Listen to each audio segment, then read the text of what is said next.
കാമുകിയെ സന്തോഷിപ്പിക്കാനായി സിംഹക്കൂട്ടിൽ കയറിയ യുവാവിനെ സിംഹങ്ങൾ ആക്രമിച്ചു കൊലപ്പെടുത്തി. ഉസ്ബെക്കിസ്ഥാനിലാണ് സംഭവമുണ്ടായത്. ഉസ്ബെക്കിസ്ഥാനിലെ ഒരു സ്വകാര്യ മൃഗശാല സൂക്ഷിപ്പുകാരനാണ് തന്റെ കാമുകിയെ ഇംപ്രസ് ചെയ്യാൻ നോക്കി ജീവൻ വെടിഞ്ഞത്.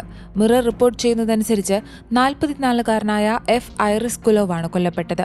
രാത്രി ഷിഫ്റ്റിൽ മൃഗശാലയിൽ ജോലിക്ക് കയറിയ ഐറിസ് കുലോവ് പുലർച്ചെ 5 മണിക്കാണ് സിംഹത്തിന്റെ കൂട്ടിൽ കയറുന്നത്.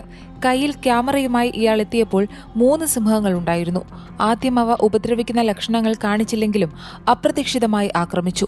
സിംഹങ്ങളാൽ ചുറ്റപ്പെട്ടിട്ടും ഐറിസ് കുലോവ് വലിയ ആത്മവിശ്വാസത്തോടെയാണ് ആ രംഗങ്ങൾ ക്യാമറയിൽ പകർത്തിക്കൊണ്ടിരുന്നത്. സിംഹങ്ങളിലൊന്നിനെ ഇയാൾ സിംബ എന്ന് വിളിക്കുന്നതും വീഡിയോയിലുണ്ട്. പിന്നീട് ആക്രമിക്കപ്പെട്ട് ഉച്ചത്തിൽ നിലവിളിക്കുന്നിടത്താണ് വീഡിയോ അവസാനിക്കുന്നത്. ഐറിസ് കുലോവിനെ ആക്രമിച്ചു കൊലപ്പെടുത്തിയ സിംഹങ്ങൾ അയാളുടെ ശരീരഭാഗങ്ങൾ ഭക്ഷിക്കുകയും ചെയ്തു. നിയന്ത്രിക്കാനാവാത്ത വിധം അക്രമാസക്തരായ സിംഹങ്ങളിലൊന്നിനെ രക്ഷാപ്രവർത്തകർ വെടിവെച്ച് കൊലപ്പെടുത്തുകയും ബാക്കി 2 ശാന്തമാവുകയും ചെയ്തു.